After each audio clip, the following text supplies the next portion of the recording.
మరొకసారి నీ సందుకు వచ్చి ప్రార్థన చేస్తున్నా. నీవే మాట్లాడమని సహాయాన్ని కోరుకుంటూ యేసు నామములో వేడుకుంటున్నాం తండ్రి, ఆమేన్. దేవుని నామానికి స్తోత్రాలు. ప్రభువైన యేసు క్రీస్తు నామములో కూడి ఉన్న మీ అందరికీ వందనాలు. ఆయా గ్రామం నుంచి వచ్చిన ప్రతి ఒక్కరికి ఈ యొక్క పునరుత్థాన దినపు వందనాలు తెలియజేస్తుంటున్నాను. దేవుని యొక్క వాక్యాన్ని మనము ధ్యానించుకుందాం. ఎంతమంది వినడానికి సిద్ధంగా ఉన్నారు దేవుని యొక్క వాక్యాన్ని? ఆమేన్, హల్లెలూయా. మరొకసారి హల్లెలూయా చెప్దామా గట్టిగా? ఇంకొకసారి చెప్దామా? రైట్.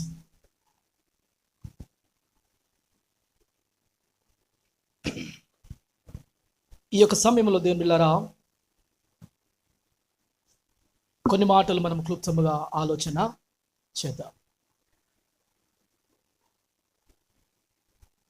ఈ మాటలు చదువుతున్నప్పుడు చాలా విచిత్రముగా అనిపించినవి, చాలా విచిత్రముగా అనిపించినవి. అంత మాత్రమే కాదు, ఈ మాటలు చెబుతూ, ఈ మాటలు మాట్లాడుతూ మానవుణ్ణి అక్కడికి వెళ్ళు అని కూడా చెప్పినాడు. ఆమెన్, హల్లెలూయా. అంటే నువ్వు వాటిని చూసి నేర్చుకో అనే మాట కూడా చెప్పినాడు. ఆమెన్, హల్లెలూయా. కొంచెం బేస్ తక్కువ, కొంచెం వాల్యూ కూడా తక్కువ.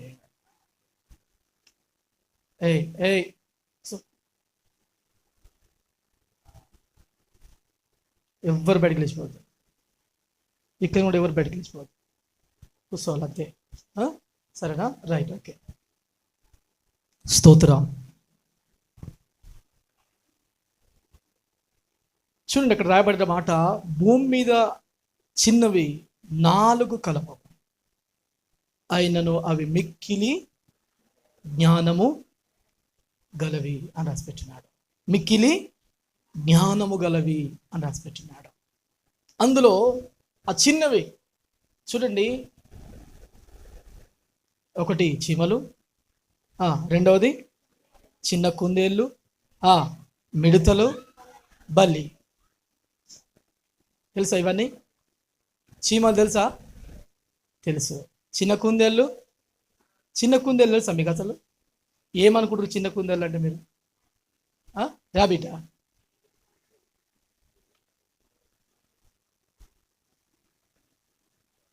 మీరు అనుకునే అయితే కాదు, ఓకేనా? రైట్. నాకు తెలిసింది మీకు చెప్పడానికి ఇష్టపడుతున్నా. Right, okay. ఈ చిన్న కుందేలు అనేది పూర్తిగా కుందేలు కాదు, పూర్తిగా ఎలుక కాదు.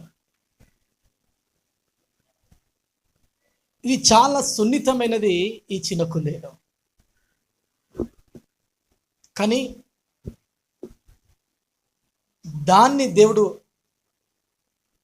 అది మాత్రమే కాదు, జ్ఞాని అయినటువంటి సొలొమోను రాసినాడు. ఏమని రాసినాడు?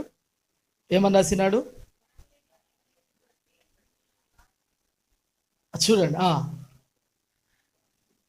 బలం లేని జీవులు అయినను అవి పేటు సందులలో నివాసము కల్పించుకున్నాడు. అంటే దానికి బతకడము బాగా తెలుసు.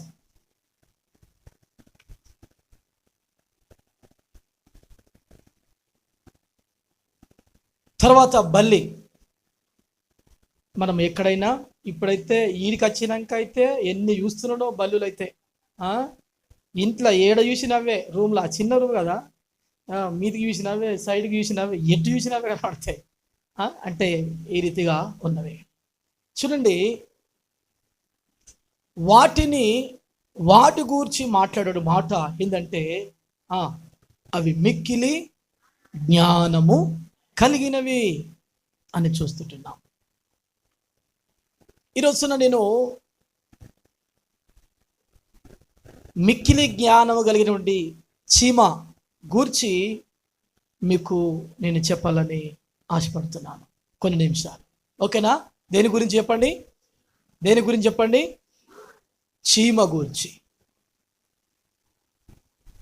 చీమ గూర్చి మనము ఆలోచన చేస్తే, ఒకసారి ఈ 4 గురించి వాటికి ఉన్న సామర్థ్యం ఏంది అనే విషయాలు చెప్పి చీమ గురించి మనము ధ్యానించుకుందాం. చీమకున్నటువంటి లక్షణము ఏంటంటే, అది ముందు చూపును కలిగిందిగా, అదే రీతిగా సిద్ధపాటు కలిగిందిగా ఉంటుంది అని మనము దాని నుంచి నేర్చుకోవచ్చు. చిన్న కుందేలు అనేది గూర్చి మనం ఆలోచిస్తే వాటికవి ఏ రీతిగా సంరక్షించుకోవాలనో వాటికి తెలుసు. అవి మానవునికి ఏం నేర్పిస్తున్నాయి అంటే సంరక్షించుకోవడం, మనకు మనముగా మన కుటుంబాన్ని ఏ రీతిగా కాపాడుకోవాలి. అవి చాలా సున్నితమైనవి. అవి ఊరికైనా చచ్చిపోతాయి, కానీ వాటంతల అవి అలాంటి ప్రమాదానికి గురి కాకుండా అవిట బండ సందుల్లోనికి వెళుతాయి. ఎవరి కాలు కిందికి రావు, ఎవరికి హాని కరముగా ఉన్నాయి. అవి కొరికితే మాత్రం చాలా కట్ అయిపోతుందట. ఇదంటది అంత ఆ రీతిగా ఆ యొక్క చిన్న కుందేలు అనేది ఉంటుందట. మిడతలు తెలుసా? మిడతలు అంటే మీకు తెలుసు కదా, రైట్? తెలుసా తెలియదా? తెలుసు. చూడండి, ఈ మిడతల గూర్చి ఆలోచన చేస్తే అవి చాలా క్రమశిక్షణగా ఉంటాయట. అవి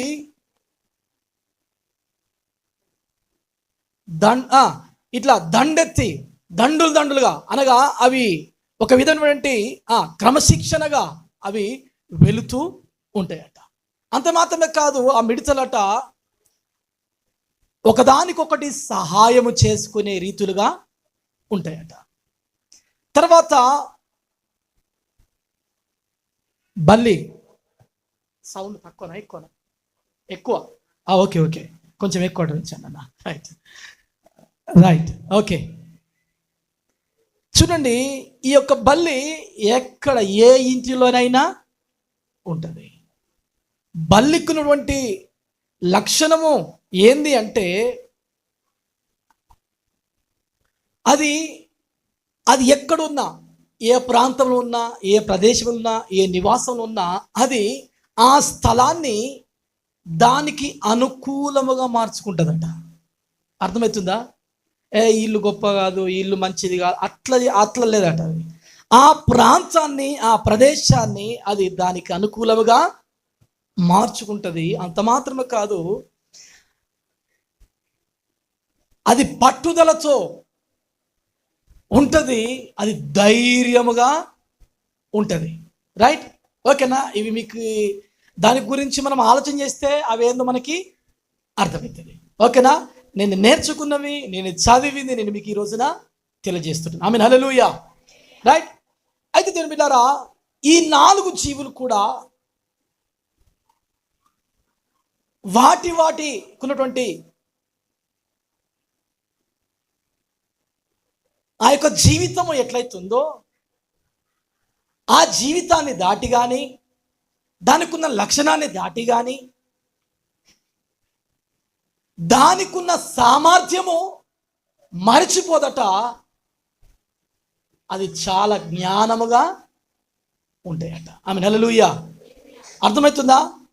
ఆ 4 జీవులు కూడా దేవుడు వాటికి ఇచ్చిన సామర్థ్యం ఏదైతుందో ఆ సామర్థ్యం ప్రకారమే జీవిస్తాయట. అంతకు మించి ఎక్కువ తక్కువ అసలు జీవించనే. అందుకనే ఆ 4టిని ఆ గ్రంథకర్త రాసినాడు. చూడండి మిల్లరా, 30వ అధ్యాయం ఒకసారి మొదటి వచనం చూద్దాం దయచేసి. ఒకసారి అయితే చూడండి, మీకు అర్థమవుతుంది. దేవోక్తి అనగా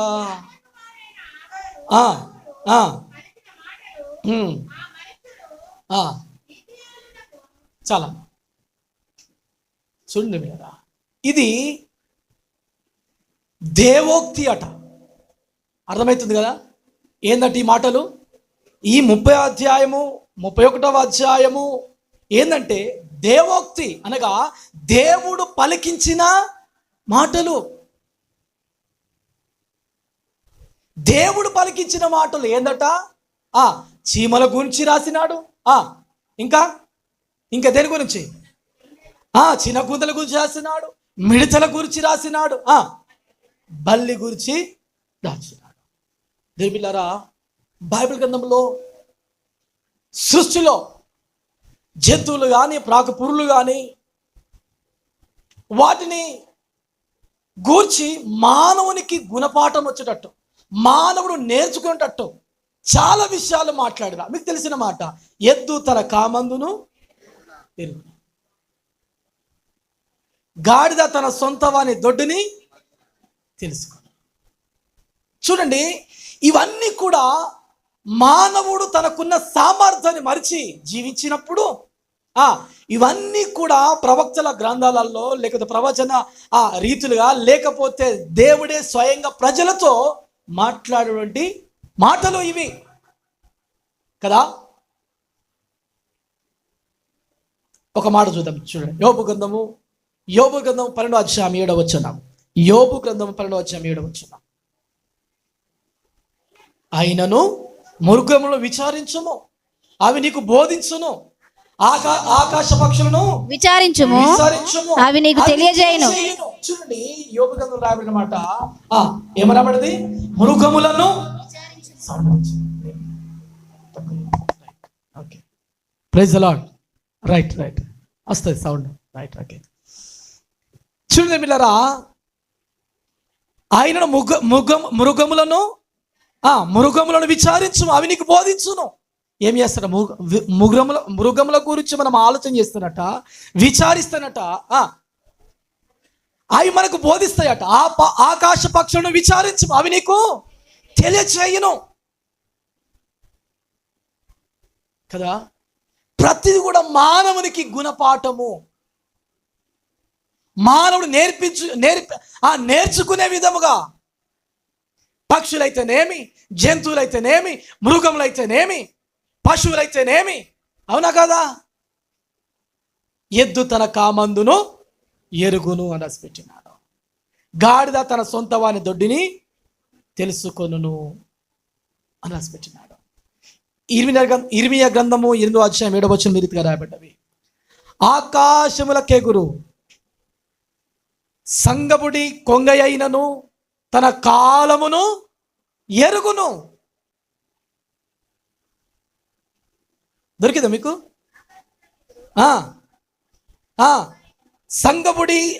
సంకుబుడి కొంగయైనను తన కాలమును ఎరుగును.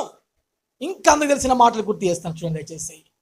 మత్తయి సువార్త 6:26 వచనం. ఆకాశ పక్షులను చూడుడి, అవి విత్తవు, కోయవు, కోట్లలో కోర్చుకొనవు, ఆయనను మీ పరలోకపు తండ్రి వాటిని పోషించుచున్నాడు, మీరు వాటికంటే శ్రేష్ఠులు కారా అన్నాడు. అంటే వాటిని చూపిస్తూ మీరు వాటికంటే శ్రేష్ఠులు కదా అని మాట్లాడినాడు, అవునా కదా. తర్వాత మత్తయి సువార్త 10వ అధ్యాయం 29, 30, 31 వచ్చిన సౌండ్ వచ్చి ఒకసారి.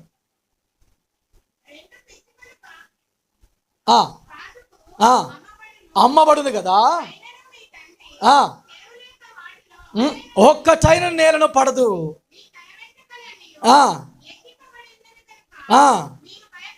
మీరు భయపడకుడి, మీరు అనేకమైన పిచ్చుకుల కంటే శ్రేష్ఠులు. ఎద్దు కంటే, గాడిదల కంటే, కొంగల కంటే, ఆ యొక్క చీమల కంటే, ఇంకా ఏమేమి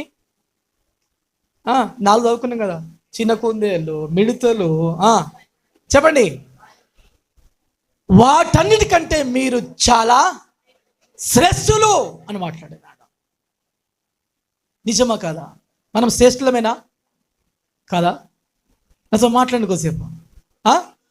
మనం శ్రేష్టమైన వారమా కాదా? శ్రేష్టమైన వారు అన్ని దేవుడు తెలియజేస్తూ అవి వారి కాలం ఎరుగుతున్నాయి, తన యజమాని ప్రేమిస్తున్నాయి. కానీ చివరికి వస్తున్నాడు, వాటికంటే మీరు చాలా శ్రేష్ఠులు. దీని బిడ్డారా, వాడికి ఎంత జ్ఞానం ఉన్నా, వాడికి ఎంత తెలివి ఉన్నా, వాడికి ఎంత వివేకం ఉన్నా, వాడికి ఎంత ఆలోచన విధానం ఉన్నా, కానీ దేవుడైతే మానవుణ్ణి వాటికంటే ఎక్కువగా చేసినాడు. హల్లెలూయా, హల్లెలూయా. అవునా కాదా? అవునా కాదా? దేవుడు మీరు వాటికంటే శ్రేష్ఠులు అన్నాడు. దేవుడు శ్రేష్ఠులు అన్నాడు, మీరు గొప్పవారు అన్నాడు ఆయన. మీరు శ్రేష్ఠులు కారా అని అన్నాడు ఆయన. అవునా కదా? శ్రేష్ఠులు. ఇప్పుడు ఇంకొక మాట చదువుకుందాం. సామెతల గ్రంథం 6వ అధ్యాయం 6వ వచనం.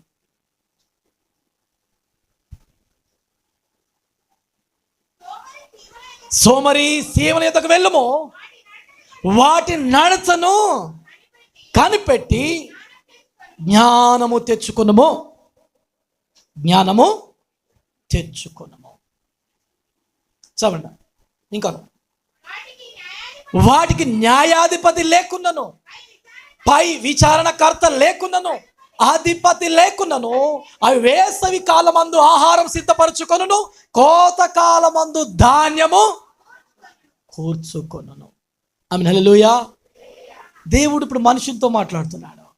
ఏమని మాట్లాడుతున్నాడు చెప్పండి?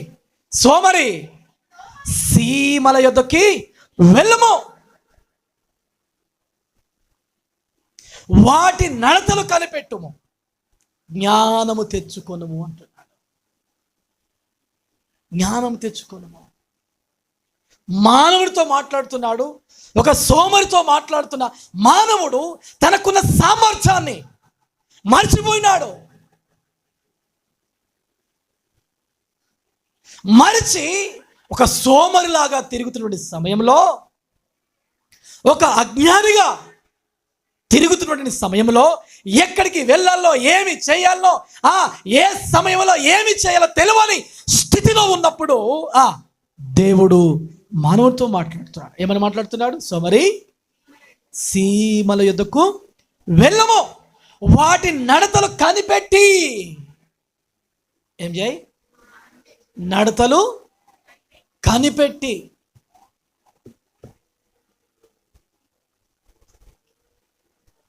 జ్ఞానము తెచ్చుకొనము. జ్ఞానము తెచ్చుకొను. నిజంగా చీమలకు ఉన్నటువంటి లక్షణాలు అవి ముందు చూపు, ముందు ఆలోచన కలిగినవిగా ఉన్నవి, సిద్ధపాటు కలిగినవి ఉన్నవి, అవి ఐక్యత కలిగినవి ఉన్నవి, అవి మంచి నడతను నడవడికను కలిగినవిగా కనబడుచున్నవి, జ్ఞానమును కలిగినవిగా కనబడుచున్నవి. ఏంటి చెప్పండి? చీమలు. సోమరి చీమల యొద్దకి వెళ్ళుము. మానవునితో మాట్లాడు. దీని బిడ్డారా, మానవుడు తన సామర్థ్యాన్ని, తన చేయవలసిన పని మరిచిపోయినప్పుడు దేవుడు అప్పుడప్పుడు మానవుని పురికొల్పనికి, లేవనెత్తనికి ఇలాంటి చీమ ఎంత ఉంటుంది? మనం నడిచినప్పుడు కనబడుతుంది, తింటప్పుడు కనబడుతుంది, కిచెన్లో కొత్త కనబడుతుంది, ఇంట్లో కూర్చుంటే కనబడుతుంది. అది ఇట్లా తొక్కేస్తే ఎన్నిసార్లు తొక్కినామో, ఎన్నిసార్లు చేసినామో, ఎన్నిసార్లు దానికి ఇట్లా అవేంది లక్ష్మణ రేఖ గీసి చంపితిమి. అవునా? సఫలేమా? చంపినాం.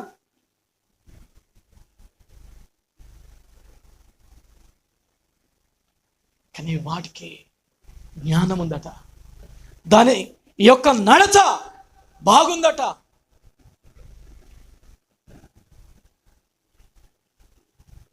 మానవుని చాలాసార్లు నడత విషయంలో హెచ్చరించినాడు, జ్ఞానం విషయంలో హెచ్చరించినాడు, తను జీవిస్తున్న విధానము గూర్చి హెచ్చరించినాడు దేవుడు. హెచ్చరించలేదా? నువ్వు మందిరికి వెళ్ళినప్పుడు నీ ప్రవర్తన ఏం చేయి? జాగ్రత్తగా చూసుకోని అన్నాడు.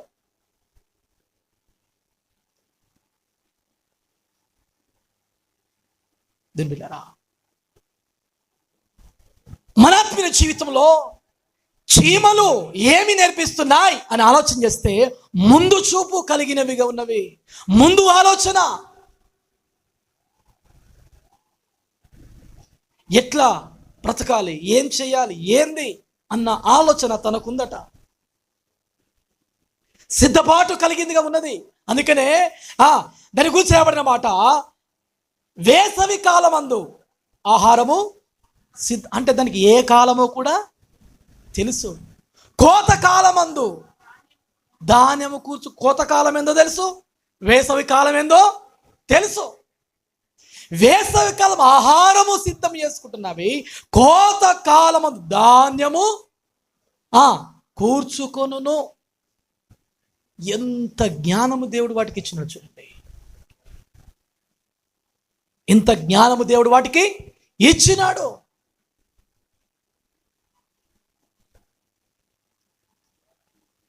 బైబిల్ కింద రాయబడిన మాటనే, ఎద్దు తన కామందును ఎరుగును, సొంత వారి దొడ్డిని తెలుసుకొనును.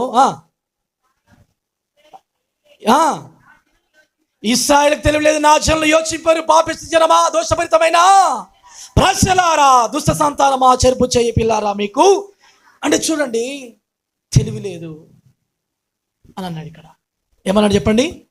ఏమన్నాడు చెప్పండి? ఇశ్రాయేలుకు తెలివి లేదు, నా జనులు యోచింపరు.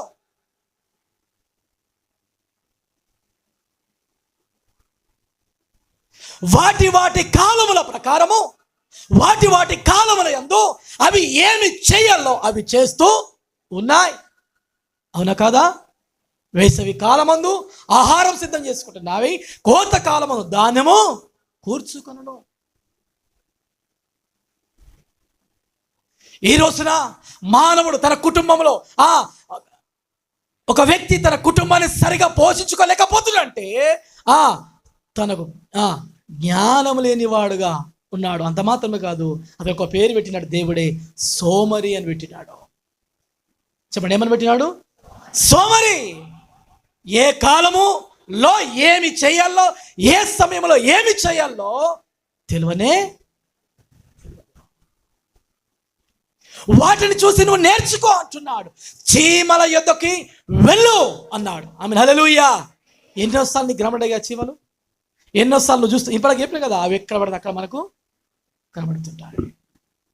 వాటిని చూసి నేర్చుకో అని అంటున్నాడు. చీమల యొద్దకు వెళ్ళుము, దేనిపిటారా వెళ్ళుము అంటున్నాడు. అంటే నువ్వు నేర్చుకోవలసి ఉన్నది. ఏం చేయవలసింది చెప్పండి? నువ్వు నేర్చుకోవాల్సి ఉన్నది. వెళ్ళి నేర్చుకో అంటున్నాడు. వాటి నడతలు నేర్చుకో. మానవుడు తన నడతను ఏ విధంగా నడవాలో ఇంకా అర్థమవుతలేదు. క్రైస్తవ యొక్క జీవితంలో, క్రైస్తవ జీవితంలో కూడా దేవుని నమ్మినటువంటి వారు ఏ విధమైన నడక, ఏదైనా నడవాలో, దేవుని సన్నిధానంలో ఏ రీతిగా నడవల్లో ఇంకా అర్థము కావడము లేదు.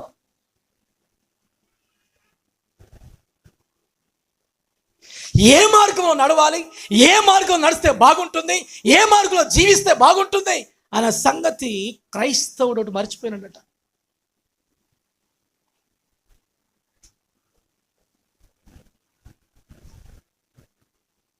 అందుకనే దుష్టుల ఆలోచన చొప్పున నడవక అన్నాడు. ఆమె హల్లెలూయా. దుష్టుల ఆలోచన చొప్పున నడవక.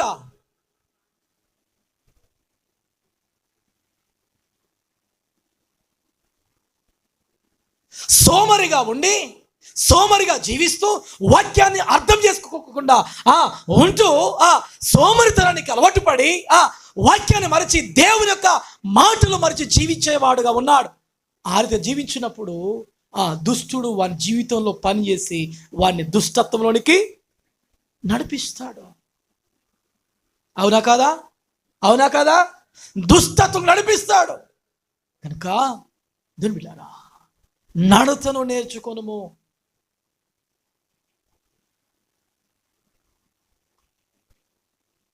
దేవుని బిడ్డలారా, మన యొక్క నడత, మన యొక్క నడక, మన నడవడిక ఏ రీతి ఉంది? బాలుడు నడవస్తూ మనకి నేర్పము, వాడు పెరిగి పెద్దవాడు దాని నుంచి తొలగిపోడు. దేవుడు మాట్లాడుతున్నాడు, ఓ తల్లిదండ్రులతో మాట్లాడుతున్నాడు, పిల్ల గురించి మాట్లాడుతున్నాడు. నడవలసిన మార్గం గురించి బోధించు.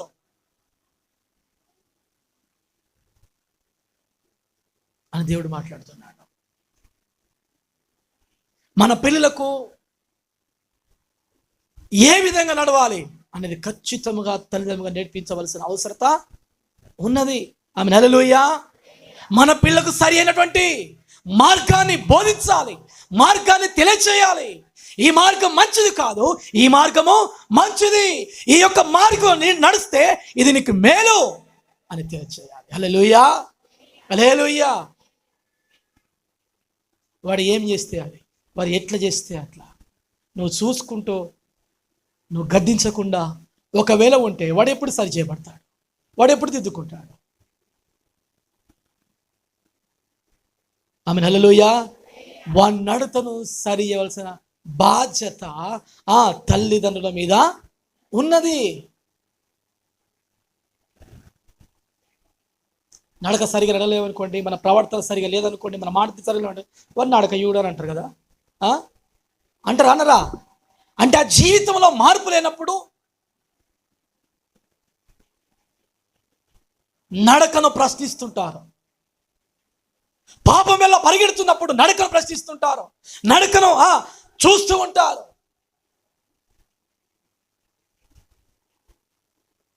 వారికి సరి అయిన మార్గాన్ని ఇవ్వడం చాలా అవసరమై ఉంటుంది.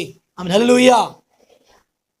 దీని బిడ్డారా, జ్ఞానము తెచ్చుకో, నడతలు కనిపెట్టి జ్ఞానము తెచ్చుకొనుము.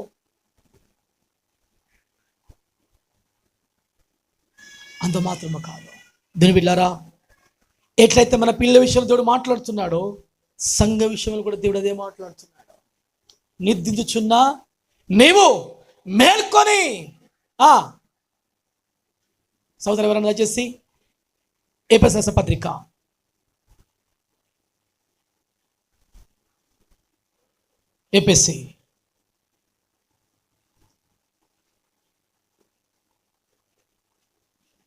5వ అధ్యాయము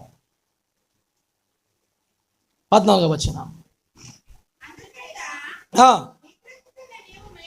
మేల్కొని మృతులలో నుండి లెమ్ము,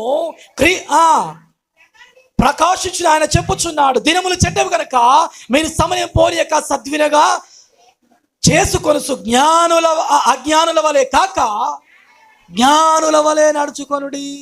హల్లెలూయా. ఇది ఎఫెసీ సంఘంతో మాట్లాడుతున్న మాటలు. హల్లెలూయా. బాలుడు నడవలసిన త్రోవను నేర్పము. ఓకే, నేర్పాల్సిందే. వారికి జ్ఞానం నేర్పాలా, వారికి నడక నేర్పాలా, వారికి అన్ని విధాలుగా మనము నేర్పాలా. అందుకనే ఖచ్చితంగా మన పిల్లల్ని ఖచ్చితంగా దేవుడు చెప్పినాడు, శిక్షించమన్నాడు, బెత్తము పట్టమన్నాడు. పట్టమనలేదా అన్నాడు. అయితే ఇక్కడ రాయబడిన మాట, నిద్రించుచున్న నీవు మేలుకో, మృతులలో నుండి లెమ్ము, క్రీస్తు నీ మీద ప్రకాశించును. దినములు చెడ్డవి, అజ్ఞానుల వలె కాక జ్ఞానుల వలె నడుచుకొనుము అంటున్నాడు. అంటే సంఘము ఏరుతుందంటే, ఒక అజ్ఞానపు స్థితిలో ఉన్నప్పుడు, నులివెచ్చని స్థితిలో ఉన్నప్పుడు, నిద్రపోయిన స్థితిలో ఉన్నప్పుడు సంఘముతో మాట్లాడుతున్న మాటలు ఇవి. ఆమె హల్లెలూయా.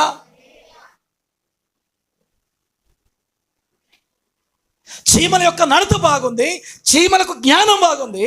మనము కూడా మన ఆత్మ జీవితంలో దేవుని బిడ్డలముగా, ప్రభు బిడ్డలముగా మనం నడత సరిగా ఉండాలి, మనము జ్ఞానవంతులముగా ఉండాలి.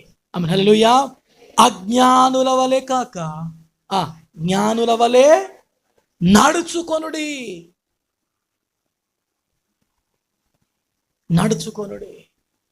జ్ఞానముతో నడవాలి.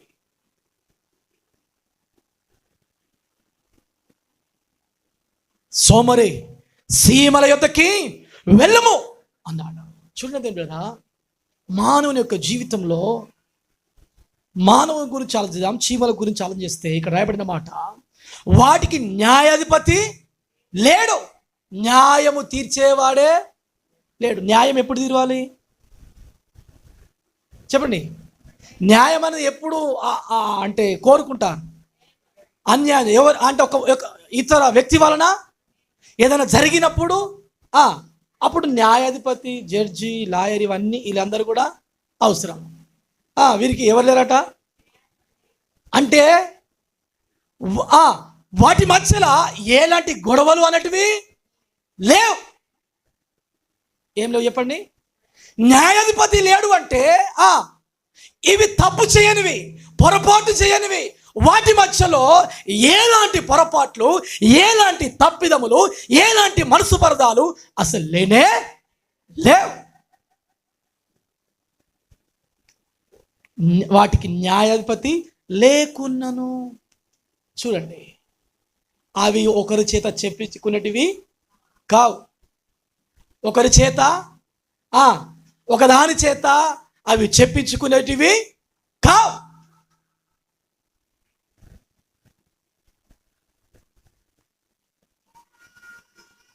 అంటే వాటి మధ్యలో ఎలాంటి భేదాభిప్రాయాలు లేవు.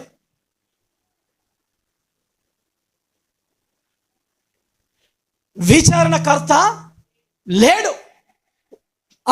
పై విచారణకర్త జ్ఞానముగా లేకున్నను వివేచన కలిగి, సిద్ధపాటు కలిగి, ముందు చూపు కలిగి, ఐక్యత కలిగి, మంచి నడత కలిగి, జ్ఞానము కలిగి బ్రతుకుతున్నాయి అవి. ఆమె హల్లెలూయా చెప్పండి. ఏం కలుగుతున్న బ్రతుకుతున్నాయి అవి? మంచి జ్ఞానము కలిగి, జ్ఞానము, నడత, ఐక్యత, సిద్ధపాటు, ముందు చూపు కలిగినవిగా కనబడుతున్నవి.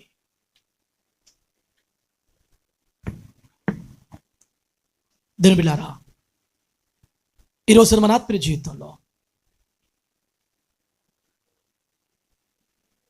కుటుంబ విధముగా కానీ, వ్యక్తిగత జీవితము కానీ మనము సోమరులముగా ఉండకూడదు.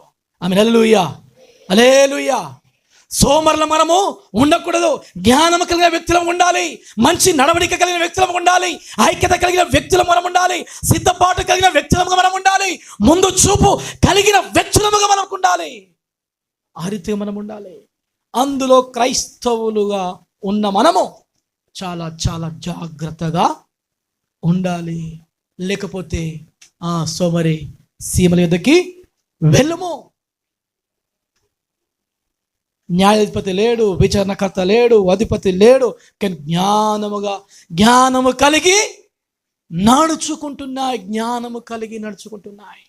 దేవుని బిడ్డలారా, ఈరోజున మన ఆత్మీయ జీవితంలో మనం ఏ రీతిగా ఉన్నాం? ఆమేన్ హల్లెలూయా. మనసు హల్లెలూయా. ఇంకొకసారి హల్లెలూయా. దేవుని బిడ్డలారా, మనకు అనేకమైన వాటిని చూపిస్తూ నువ్వు బుద్ధిగా బ్రతకాలని, నువ్వు జ్ఞానం కలిగి బ్రతకాలని, నువ్వు వివేచన కలిగి బ్రతకాలని దేవుడు మనకు అనేక పర్యాయములు, అనేక సార్లు దేవుడు మనల్ని హెచ్చరిస్తూ ఉన్నాడు. ఆయన కూడా మానవుడు సోమరిగానే బ్రతుకుతూ ఉన్నాడు.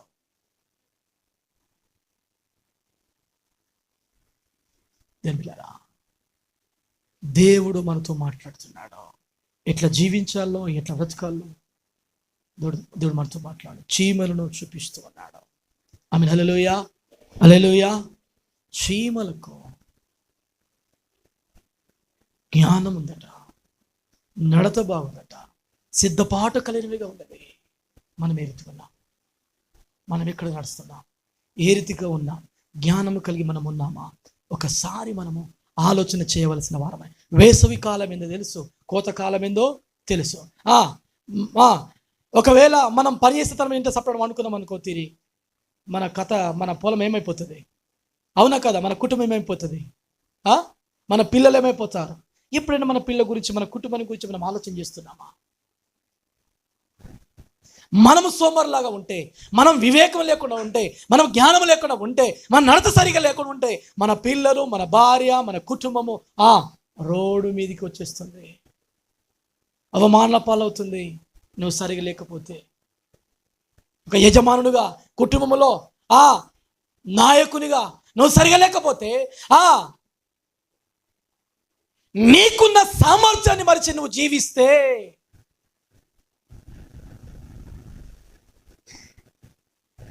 దింబిలారా, నీకున్న సామర్థ్యం ఎప్పుడు కూడా మరవద్దు. ఈరోజున మనము ఏ రీతిగా ఉన్నాం? ఒకసారి మనము ఆలోచిద్దాం. ఒక కుక్క, నేను విన్నాను, ఒక కుక్క చేసిన పని ఏంటంటే, ఆ ఇల్లంతా కూడా కాలిపోతుంది. ఆ ఇంటిలో ఇంచుమించు 11 మంది ఉన్నారని తెలుసు. అయితే ఆ ఇల్లు కాలిపోతుంది, అందులో మనుషులు ఉన్నారు.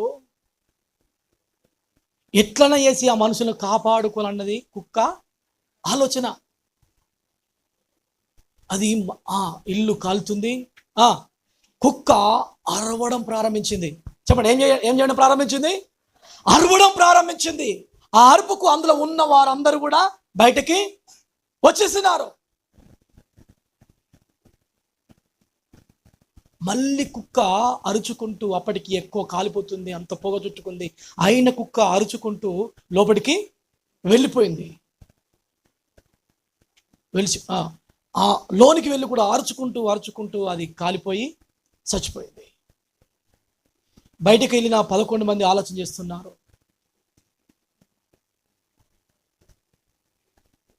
ఈ కుక్క అరిచి మనల్ని కాపాడింది, మరి మళ్ళా లోపలికి ఎందుకు పోయినట్టు? మళ్ళీ లోపలికి ఎందుకు పోయినట్టు? ఎందుకు అది లోపలికి వెళ్ళి చనిపోయింది అంటే దాని గురించి రాసిన వార్త ఏంటంటే, ఇంకా ఎవరైనా మొద్దు నిద్రపోయి లోపల ఉన్నారేమో, వారిని కాపాడాలన్న ఏమైతుంది, కాపాడాలన్న ఆలోచనతో లోపలికి వెళ్ళి ఏం చేస్తున్నట, అది అరవడం ప్రారంభించింది. అంటే తనకున్నటువంటి ఆలోచన చూడండి.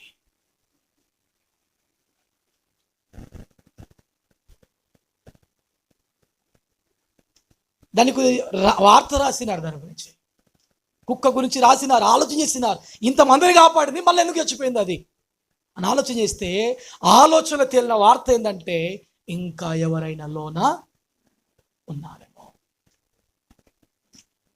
తన ఆలోచన అంటే చూడండి దేవునిలారా, ఒక కుక్కకే అన్ని విధాల ఆలోచన ఉంటే, ఇంత జ్ఞానముగా నడుచుకుంటే, వాటికంటే మీరు శ్రేష్ఠులు కారా? ఆమేన్. హల్లెలూయా, హల్లెలూయా. దేవుని పిల్లారా, మన ఆత్మ జీవితంలో మన యొక్క నడతను కోల్పోవద్దు, మన యొక్క జ్ఞానాన్ని కోల్పోవద్దు, మన యొక్క వివేచనను కోల్పోవద్దు. మనం సిద్ధపాటు కలిగిన వారముగా, మనం ముందు చూపు కలిగిన వ్యక్తులము ఉండడం చాలా అవసరమై ఉంటుంది. వీటి కొరకు ఎంతో కష్టపడాలి మనము. ఆమేన్. హల్లెలూయా. ఎంతగానో చెమటోర్చాలి, ఎంతగానో మనము కష్టపడి పని చేస్తేనే మన జీవితంలో మనము జ్ఞానవంతులముగా మనం మెదుగగలుగుతాం. ఆమేన్. హల్లెలూయా, హల్లెలూయా. కాండము 41వ అధ్యాయం 37-38 వచనం చదువుకుందాం. ఆది కాండము 37-38.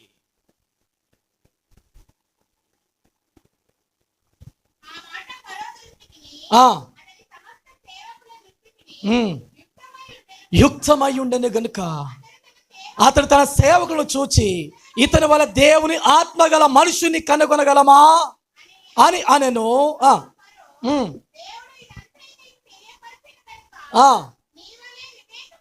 నీవలే వివేక జ్ఞానము గల వారెవరును లేరు, నీవు నా ఇంటికి అధికారివై ఉండవలెను, నా ప్రజలందరూ నీకు విధేయులయ్యుందురు, సింహాసనము విషయములు మాత్రమే నేను నీకంటే పైవాడనని అందునని యోసేపుతో చెప్పాను. ఆమేన్. హల్లెలూయా, హల్లెలూయా. సోమరి సీమలకు వెళ్ళము, వాడి నడతను కనిపెట్టము. కనిపెట్టి ఏం తెచ్చుకున్నాము? జ్ఞానము తెచ్చుకున్నాము. ఆమేన్. హల్లెలూయా. ఆనాడు ఫరో ఐగుప్తులో యోసేపు గురించి ఒక మంచి స్టేట్మెంట్ ఇచ్చినాడు. ఏమని స్టేట్మెంట్ ఇచ్చినంటే, దేవుని ఆత్మగల మనుషుల్ని కనుగొనగలమా అని అనెను. మరియు ఫరో దేవుడు ఇదంతయు నీకు తెలియపరచును కనుక నీ వలె వివేక జ్ఞానములు గలవారు ఎవరును లేరు. ఆమేన్. హల్లెలూయా. చుందివిలరా, యోసేపు గురించి రాయబడిన మాట వివేక జ్ఞానములు గల వారెవరు లేరు. అంటే చూడండి, యోసేపు యొక్క జీవితంలో యోసేపు ఎలాంటి వాడు చెప్పండి? ఆత్మ కలిగిన మనుష్యుడు, దేవుని యొక్క ఆత్మ కలిగిన మనుష్యుడు, వివేక జ్ఞానములు కలిగిన మనుష్యుడు. ఆమేన్. హల్లెలూయా, హల్లెలూయా. చూడండి, యోసేపు జీవితంలో తనను తన యొక్క అన్నదమ్ములు ద్వేషించినారు, తన యొక్క అన్నదమ్ములు కొట్టినారు, తన యొక్క అన్నదమ్ములు గుంటలో పడేసినారు, అందులో నుంచి తీసి మిద్యానులకు అమ్మివేసినారు, మిద్యాను తీసుకుని వెళ్ళి ఫరోకు అమ్మివేసినారు. అక్కడ తాను బానిసగా ఉన్నాడు. ఇందాక చదువుకున్న కీర్తన మనం చూసినాం కదా, కీర్తన భాగంలో మీరు విన్నారా? కీర్తన భాగంలో యోసేపట దాసునిగా ఐగుప్తుకి తీసుకొని పోయినాడు. చదువుతారా మాట ఎవరన్నా? ఆ యోసేపు దాసునిగా అమ్మబడెను. చా ఎట్లా అమ్మబడ్డాడు చెప్పండి? యోసేపు ఐగుప్తుకు దాసునిగా అమ్మబడ్డాడు. అక్కడికి వెళ్ళిన తర్వాత ఫరో అంటున్నాడు, రాజు అంటున్నాడు, ఇతడు దేవుని ఆత్మగల మనుష్యుడు. హల్లెలూయా, హల్లెలూయా. దేవుని ఆత్మగల మనుష్యుడు, వివేక జ్ఞానములో కలిగిన వారు ఇంకా ఎవరును ఈ దేశంలో లేరు. ఆమె హల్లెలూయా, ఈ దేశంలో లేరు అని ఏం చేసినాడు? అధికారం ఇచ్చినాడు, ఉంగరం పెట్టినాడు. తర్వాత ఇక్కడ ఆ సింహాసనం గురించి మాట్లాడాడు. కానీ తర్వాత రాయబడిన మాట, సింహాసనం మీద కూడా దేవుడు కూర్చుండబెట్టినాడు తల్లి. ఆమె హల్లెలూయా, హల్లెలూయా. అధికారిగా నియమించినాడు. దేవుని యొక్క ఆత్మ కలిగిన వ్యక్తులు జ్ఞానము కలిగిన వారుగా ఉంటారు. హల్లెలూయా. ఈ మాట చెప్పనీకే ఈ మాట చదివించిన. ఆమె హల్లెలూయా. ఆ సోమరి సీవనతకు వెళ్ళము, అవి మిక్కిలి జ్ఞానము కలిగినవి. ఎలాంటి చెప్పండి? అవి మిక్కిలి జ్ఞానము కలిగినవి. కానీ ఇక్కడ ఐగుప్తులో ఉన్నటువంటి యోసేపు గురించి రాబడిన మాట, వివేక జ్ఞానములు గలవారు ఎవరును లేరు, నువ్వు నా ఇంటికి అధికారివై. దేని బిడ్డారా, ఈరోజు నీ ఆత్మ జీవితంలో నీ సోమతనం పోవాలంటే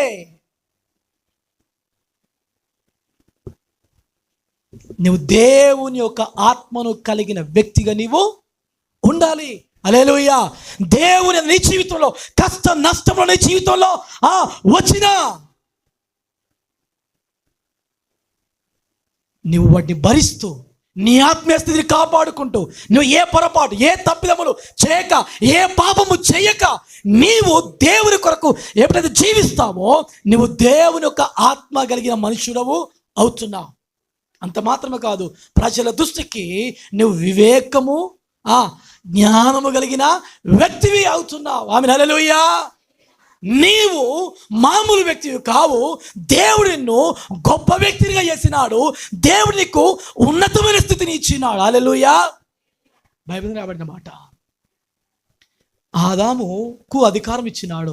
వీటిని అంతటి కూడా ఏం చేయ, నీవు ఏలుబడి చేయి అన్నాడు. ఆమేన్, హల్లెలూయా. కానీ తనకున్న అధికారాన్ని మరచి, తనకున్న సామర్థ్యాన్ని మరచి ఏం చేసినారు? ఆజ్ఞను అతిక్రమించి పాపం చేసినాడు, అధికారాన్ని పోగొట్టుకున్నారు. ఈరోజు నీ ఆత్మ జీవితంలో నువ్వు సోమరివైనవంటే నీ జీవితంలో ఖచ్చితంగా ఏదో తప్పిదం, ఏదో పాపం, ఏదో లోపము నీ జీవితంలో ఉండి ఉంటుంది.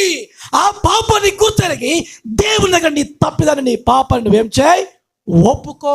ఆమేన్, హల్లెలూయా, హల్లెలూయా.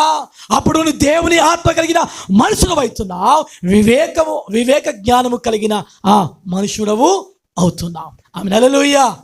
దేని బిడ్డారా, మన ఆత్మ జీవితంలో మనకు వివేకం ఉండాలి. ఏమి చేయాలా, ఏమి చూడాలి, ఏమి మన జీవితంలో జరిగించాలి, ఎట్లా నడవాలి, ఏ స్థలంలో నడవాలి. విశ్వాసంగా దేవుని యొక్క బిడ్డలముగా మనం ఏ రీతిగా ఉండాలి? మనము వివేక జ్ఞానము కలిగిన వ్యక్తులముగా ఉండాలి. హల్లెలూయా, హల్లెలూయా. ఏముండాలి మనకి? వివేక. అక్కడికి వెళ్ళదంటే అక్కడికి వెళ్ళద్దంతే, అది చూడదంటే అది చూడద్దంతే. నువ్వు వివేకం కలిగిన వ్యక్తివి, నువ్వు జ్ఞానం కలిగిన వ్యక్తివి. ఆమేన్, హల్లెలూయా. సోమరి సీమల దగ్గరికి వెళ్ళి, దేవుని బిడ్డలారా, నేను ఏం చెప్పి ఆశపడుతున్నానంటే, ఆ 30వ అధ్యాయంలో రాయబడిన మాట, భూమి మీద చిన్నవి 4 కలవు, అయినను అవి మిక్కిలి జ్ఞానము గలవి అని రాయిపెట్టినాడు. ఆమేన్, హల్లెలూయా. కానీ యోసేపు గురించి చదివిన తర్వాత నా మనసు చాలా నిమ్మలమైంది. ఆమేన్, హల్లెలూయా, హల్లెలూయా. యోసేపు గురించి చదివిన తర్వాత నా మనసు చాలా నిమ్మలమైంది. ఏం నిమ్మలమైంది తెలిసిన? ఓహో, ఆత్మగా అండగా జ్ఞానము కలిగిన వ్యక్తి ఉన్నాడు, ఈయన వంటి వారు ఇంకెవరు లేరు ఐగుప్తులో అని రాసినప్పుడు. రైట్, అట్లా నేను ఉంటా అని సిద్ధపడ్డా. ఆమేన్, హల్లెలూయా. నీవు యోసేపులాగా ఉండాలి కదా. ఆమేన్, హల్లెలూయా. అప్పుడు వీళ్ళకి ఇవ్వమని చెప్పాడు. వాటి గురించి మనకు బోధిస్తున్నాడు అంటే ఖచ్చితంగా మనకు వివేకం లేదని అర్థము, మన జ్ఞానం లేదని అర్థము, మనం సిద్ధపాటు కలిగిన వ్యక్తులుగా లేవని అర్థము. తిననీకి, బ్రతకనీకి. ఆమేన్, హల్లెలూయా. అవి చాలా వివేకముగా.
కనబడుతున్నాయి.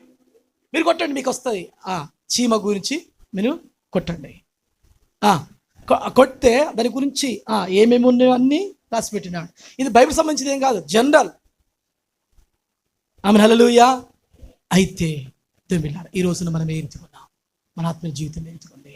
యోసేపు లాగా మనము బ్రతుకుదాం. ఆమె హల్లెలూయా, హల్లెలూయా. ఆత్మ కలిగిన మనుషులాగా బ్రతుకుదాం, వివేక జ్ఞానం కలిగిన వ్యక్తులాగా మనము బ్రతుకుదాం, దేవుని కొరకు బ్రతుకుదాం. ఆమె హల్లెలూయా. ఈరోజు మన ఆత్మీయ జీవితంలో మనం ఎంచుకున్నాం. చీమలు చూసి నేర్చుకో, చిన్న కుందేలను చూసి నేర్చుకో, మిడతలను చూసి నేర్చుకో అని అన్నాడు. ఇంకొకటి ఏంది, బల్లిని చూసి నేర్చుకో అని అన్నాడు. ఈరోజు చిన్న దింపిలారా, వాటికంటే మనం శ్రేష్ఠులము. పశువుల కంటే, పక్షుల కంటే, ప్రాకు పురుగుల కంటే, ప్రాణుల కంటే దేవుడు నిన్ను నన్ను తనతో సమానముగా దేవుడు మనం చేసినాడు, మనల్ని గొప్పవారిగా చేసినాడు. మన సామర్థ్యాన్ని మర్చిపోవద్దు. మానవుడు తన సామర్థ్యాన్ని మరిచి జీవించినప్పుడు ఇలాంటి వాటిని గుర్తు చేస్తూ ఉంటాడు. పక్షులను గుర్తు చేస్తాడు, జంతువులను గుర్తు చేస్తాడు, పశువులను గుర్తు చేస్తాడు, ప్రాకు పురుగులను గుర్తు చేస్తాడు, ప్రాణులను గుర్తు చేస్తాడు. ఆమె హల్లెలూయా. ఈరోజు నేర్చుకున్నాం. ఒకసారి మనము ఆలోచన చేద్దాం. సోమరి సీమ దగ్గరికి వెళ్ళి నేర్చుకో. ఎందుకు? అవి మిక్కిలి జ్ఞానం కలిగినవిగా ఉన్నవి. అంతకంటే దేవుడు మన గొప్పవానికి చేసినాడు. దేవుని బిడ్డలారా, మనం యోసేపులాగా ఆత్మ కలిగిన వ్యక్తులం ఉందాం, జ్ఞానము కలిగిన వ్యక్తులముగా, ఒక ప్రత్యేకమైన వ్యక్తులం మనం ఉందాం. ఆమె హల్లెలూయా. నీవు నీ జీవితంలో నువ్వు ప్రత్యేకితపడిన వ్యక్తి ఉన్నప్పుడు ఖచ్చితంగా దేవుడు నీకు ఉన్నతమైన స్థితిని ఇస్తాడు. జ్ఞానం కలిగిన వ్యక్తి కనుక ఆ యొక్క దేశంలో రాజుగా ఉన్నాడు, అధికారిగా ఉన్నాడు. ఆమె హల్లెలూయా. బానిసగా వెళ్ళినటువంటి వ్యక్తి ఏమైనాడు చెప్పండి? రాజు అయినాడు. దేవుడి మాటలు దేవుడు దీవించునుగాక. ఆమేన్.